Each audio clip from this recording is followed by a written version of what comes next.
Good morning class. आज हम unit 5th करने जा रहे हैं, इलेक्ट्रोमैग्नेटिक वेव्स। ये सिर्फ एक ही दिन की यूनिट है और इसमें हमारे पास क्या है, इलेक्ट्रोमैग्नेटिक वेव्स में, यानी कि यहाँ पर हम क्या पढ़ने जा रहे हैं, electro means the electrical effect, magnetic means the magnetic, और इन दोनों की वजह से जो मैग्नेटिक वेव्स बनती हैं, अपने पास जो वेव्स बनती हैं, those are called electromagnetic waves. तो हमारे पास क्या है, जैसे कि आपने पहले पढ़ा था कि हमारे पास इलेक्ट्रिक करंट और मैग्नेटिक इफेक्ट जो है वो अलग अलग क्या हो गए थे, डिस्कवर्ड हो गए थे। उसके बाद फैराडे ने जब इनका लिंक बताया, फैराडे ने बताया कि मैग्नेटिक फील्ड से भी हम क्या कर सकते हैं, इलेक्ट्रिसिटी प्रोड्यूस्ड कर सकते हैं। तो उसके बाद एम्पियर्स का सर्किटल लॉ पढ़ा आपने, लेकिन उस सर्किटल लॉ को फिर जो मैक्सवेल ने था वो पॉइंटेड आउट किया एम्पियर सर्किटल लॉ को, और उसने कहा कि हमारे पास जो ये क्वांटिन्यूटी है करंट की, वो किसकी वजह से होती है, डिस्प्लेसमेंट करंट की वजह से होती है। हालांकि ये आपके सिलेबस से कट चुका है, लेकिन फिर भी मैं थोड़ा सा बता रही हूँ कि जैसे इसने क्या कहा था कि कैपेसिटर है अपने पास, इस कैपेसिटर में यहाँ तक तो अपने पास अगर मैंने यहाँ पर कुछ भी बैटरी लगाई है या कुछ भी मैंने यहाँ से AC दिया है, तो हमारे पास यहाँ से यहाँ तक तो करंट आ गया। अब यहाँ पर अगर मैंने यहाँ बैटरी लगाई है तो ये कैपेसिटर, यहाँ कोई भी क्या नहीं है, कंडक्टिंग वायर नहीं है, यहाँ कोई कंडक्टिंग वायर नहीं है, तो दैट मीन्स ये इसको क्या करेगा, ब्लॉक कर देगा, रोक के रखेगा। तो यानी कि यहाँ से यहाँ पर जो करंट पहुँच रहा है वो किसकी वजह से पहुँच रहा है, यहाँ पर फील्ड की वजह से, इलेक्ट्रिक फील्ड की वजह से यहाँ पर क्या पहुँच रहा है, करंट पहुँच रहा है। तो जो इसमें करंट है, यहाँ पर जो करंट है, that is called conventional current, और जो यहाँ पर करंट आएगा, इनके इसके बीच में जो करंट डेवलप होगा, that is called displacement current. तो जो हमने एम्पियर सर्किटल लॉ के लिए पढ़ा था, B.dl equals to mu not I, ये हमने पढ़ा था, और इसकी वजह से अपने पास क्या था, तो उसने मैक्सवेल ने इसमें क्या किया, थोड़ा सा मॉडिफिकेशन किया, और इसने कहा कि अपने पास ये जो B.dl है, ये म्यू नॉट I के बराबर नहीं होगा, ये हमारे पास किसके बराबर होगा, B.dl equals to mu not I plus ID के बराबर होगा, और इसको इसने नाम दे दिया क्या, डिस्प्लेसमेंट करंट। ठीक है, तो इसने इसकी वैल्यूज जो निकाली थी वो क्या निकाली थी, कि मैंने क्या कहा, यहाँ पर फील्ड की वजह से करंट होगा, तो फील्ड जो होती है अपने पास in a capacitor, parallel plate capacitor, किसके बराबर होती है, Q by epsilon naught, A के बराबर।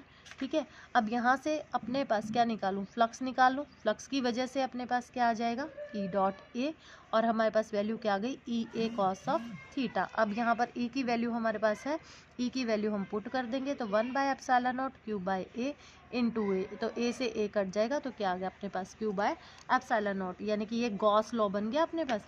अब यहाँ से rate of change of flux जो होता है वो क्या देता है अपने को, EMF, तो D by dt Q by epsilon not, तो एप्सिलॉन नॉट तो क्या है हमारे पास, कांस्टेंट है, तो d phi upon dt equals to 1 by epsilon not बाहर आ जाएगा, तो dq अपॉन dt, और ये क्या बन गया अपने पास, dq अपॉन dt क्या देता है अपने को, I, यानी कि करंट। तो अपने पास यहाँ से I की वैल्यू निकाल लेंगे, तो I is equal to epsilon naught इधर आ जाएगा, d फाई अपॉन dt, और ये जो वैल्यू है इसको हम नाम देते हैं क्या, डिस्प्लेसमेंट करंट। अब इस चैप्टर में जो आपको करना है वो करना क्या है, बस ये मैंने थोड़ा सा आपको बताया है, क्योंकि आगे कई बार कॉम्पिटिटिव एग्जाम्स में पूछ लिया जाता है। तो इसमें हमने करना क्या है, इस चैप्टर में हमने सिर्फ और सिर्फ कि इलेक्ट्रोमैग्नेटिक वेव्स होती क्या है हमारे पास, तो इलेक्ट्रोमैग्नेटिक वेव्स हम क्या कहेंगे, those waves in which there are signs suddenly variation of electric and magnetic field vector at right angle to each other as well as at the right angle of direction of its propagation। मतलब क्या हुआ इसका, कि हमारे पास कि यहाँ से अपने पास, जैसे मैं कहूँ कि मेरी ये वेव इस तरीके से चल रही है, तो ये तो हो गया प्रोपगेशन, और इस साइड पर अपने पास यहाँ पर मैं ले लूँ इलेक्ट्रिक फील्ड और यहाँ पर ले लूँ मैं मैग्नेटिक फील्ड, और ये हमारे पास क्या हो गया, डायरेक्शन ऑफ प्रोपगेशन। तो इस तरीके से अपने पास क्या आती है, वेव्स आती हैं। तो साइन सडनली ये अपने आप को क्या करते हैं, रिप्रेजेंट करती हैं, और राइट एंगल पर होती हैं, यानी कि म्यूचुअली परपेंडिकुलर होती हैं एक दूसरे के, इलेक्ट्रिक फील्ड, मैग्नेटिक फील्ड और डायरेक्शन ऑफ प्रोपगेशन। तो उनको हम क्या कहते हैं, इलेक्ट्रोमैग्नेटिक वेव्स कहते हैं। अब ये साइंस ऑर्डिनरी अपने आप को करती हैं, पीरियोडिक होती हैं, और अपने पास ये क्या करती हैं, जो इनका नेचर है वो नेचर कैसा होता है, इनका नेचर ट्रांसवर्स नेचर होता है। तो प्रोडक्शन जो है अपने पास, अगर मैं आपको कहूँ कि मेरे पास कोई चार्ज पार्टिकल है और वो चार्ज पार्टिकल रखा हुआ है, तो अपने पास किसी भी तरीके का कोई भी क्या नहीं होगा, यानी कि स्टैटिक चार्ज कभी भी क्या नहीं कर सकता, इलेक्ट्रोमैग्नेटिक वेव्स प्रोड्यूस नहीं कर सकता है। हमेशा अपने पास जो इलेक्ट्रोमैग्नेटिक वेव्स प्रोड्यूस्ड होंगी वो सिर्फ और सिर्फ हमारे पास किसकी वजह से प्रोड्यूस होंगी, एक्सेलरेटेड चार्ज की वजह से प्रोड्यूस होंगी। ठीक है, तो अपने पास जब कोई चार्ज एक्सेलरेट करता है तो वो हमेशा इलेक्ट्रोमैग्नेटिक वेव्स क्या करता है, एमिट करता है। इसमें दो फॉर्मूले और हैं, जो फॉर्मूले आपने पीछे पढ़े थे। तो इसमें एक फॉर्मूला तो अपने पास क्या था, जो आपने एवरेज इलेक्ट्रिकल एनर्जी डेंसिटी निकाली थी, यूई से, म्यू ई से आपने उसको डिनोट किया था, और उसकी वैल्यू थी 1/2 एप्सिलॉन नॉट ई स्क्वायर। ठीक है, और एक आपने मैग्नेटिक डेंसिटी के लिए पढ़ा था 1/2 B square by mu naught. इन दो फॉर्मूलों पर छोटे छोटे 2 नंबर के न्यूमेरिकल्स आते हैं इसमें, तो ये इंपॉर्टेंट है। इसमें 3 मार्क्स की ही ये यूनिट है। और इसमें आपके पास और क्या इंपॉर्टेंट है, इसमें आपकी बुक में एक स्पेक्ट्रम दिया हुआ है, इलेक्ट्रोमैग्नेटिक स्पेक्ट्रम दिया हुआ है, जिसके अकॉर्डिंगली हम क्या करते हैं, देयर वेव और फ्रिक्वेंसी के अकॉर्डिंगली उनको हम डिटरमाइन करते हैं कि वो कौन सी वेव होगी। तो इसमें इस स्पेक्ट्रम में आपके पास जो वेव्स हैं वो कौन कौन सी वेव्स हैं, रेडियो वेव, सेकंड है अपने पास microwave, visible infrawave, infrared, next one is visible, next is ultra, X ray and gamma ray. ठीक है, तो ये है, इनकी आपको फ्रीक्वेंसी भी याद करनी है और इनकी आपको क्या याद करनी है, वेवलेंथ भी याद करनी है। ठीक है, कि किस रेंज से किस रेंज तक है और इनके यूजेस क्या क्या हैं। अब जैसे रेडियो वेव है, इनके यूजेस अपने पास वायरलेस कम्युनिकेशन के लिए हम इसको यूज़ करते हैं।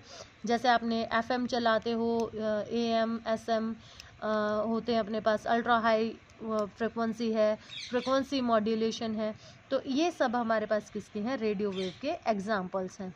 ठीक है, माइक्रो किस में यूज़ करते हैं, माइक्रो रडार सिस्टम में यूज़ किया जाता है। Micro cooking process, microwave oven जैसे आपने सुना होगा, तो माइक्रोवेव्स जो है वो कुकिंग के लिए यूज़ की जा सकती हैं।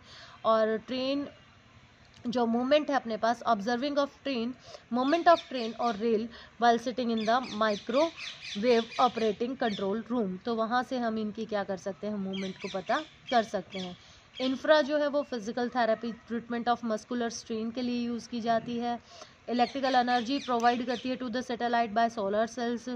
डिहाइड्रेट कर सकते हैं फ्रूट्स को, फोटोग्राफ्स के लिए, फोग या स्मोक की जो कंडीशन होती है उसमें जो फोटोग्राफी की जाती है उसके लिए यूज़ की जाती है। अर्थ का जो ग्रीन हाउस इफेक्ट है उसको मेंटेन करती है ये, मतलब जो to maintain the warm of the earth. और हमारे पास जो सीक्रेट राइटिंग लिखी जाती थी एंशंट वॉल पर, उसमें भी इंफ्रा का यूज़ किया जाता था। सोलर वाटर हीटर हैं, कुकर हैं, इनमें इंफ्रा होती है। और इसको हम जो यूज़ कर सकते हैं वो और किसके लिए यूज़ कर सकते हैं, checking of purity of chemicals and study of molecular structures के लिए यूज़ कर सकते हैं। विजिबल लाइट जो है हमारे पास, विजिबल लाइट जैसे कि आप देख रहे हैं, this colourful world, photography of pictures है, एस्ट्रोनॉमी को ट्रैक करने के लिए यूज़ कर सकते हैं, ऑप्टिकल माइक्रोस्कोपी के लिए यूज़ कर सकते हैं। सिमिलरली अल्ट्रा वायलेट रेज जो है आपकी वो यूज़ की जा सकती हैं हमारे पास, ये भी मॉलिक्यूलर स्ट्रक्चर्स की स्टडी के लिए यूज़ की जाती हैं। डिस्ट्रॉय ऑफ बैक्टीरिया या सर्जिकल इंस्ट्रूमेंट्स के लिए यूज़ की जा सकती हैं। प्रिवेंट किए जा सकते हैं फूड स्टफ्स, वाटर प्योरीफायर्स में यूज़ होती हैं। एक्सरे में हम क्या यूज़ करते हैं, सर्जरी के लिए, जो लोकेशन है उसको देखने के लिए, या जो डिसीज़ वगैरह हैं उनको देखने के लिए हम एक्सरे का इस्तेमाल करते हैं। इंजीनियरिंग में जैसे फॉल्स हैं, क्रैक्स हैं, ये आपने छोटी क्लासेस में पढ़ा था, 10th क्लास में पढ़ा था आपने ये। डिटेक्टिव जो डिपार्टमेंट्स हैं वो भी गोल्ड वगैरह को डिटेक्ट करने के लिए, या कोई एक्सप्लोजिव तो नहीं है उसको डिटेक्ट करने के लिए यूज़ करते हैं। इंडस्ट्री में भी यूज़ किए जाते हैं, साइंटिफिक रिसर्च में भी यूज़ की जाती हैं। गामा यूज़ की जाती है, इसका जो मेन यूज़ है, it is used in the treatment of the cancer, food stuff को प्रिजर्व कर सकते हैं, न्यूक्लियर रिएक्शन प्रोड्यूस कर सकते हैं इससे। तो ये कुछ इसके यूजेस हैं। तो 3 मार्क्स में या तो आपको वेवलेंथ दे देंगे और आपको बोल देंगे कि आप इसको डिटेक्ट करो और उसके बाद उसके कोई 2 यूजेस लिखो।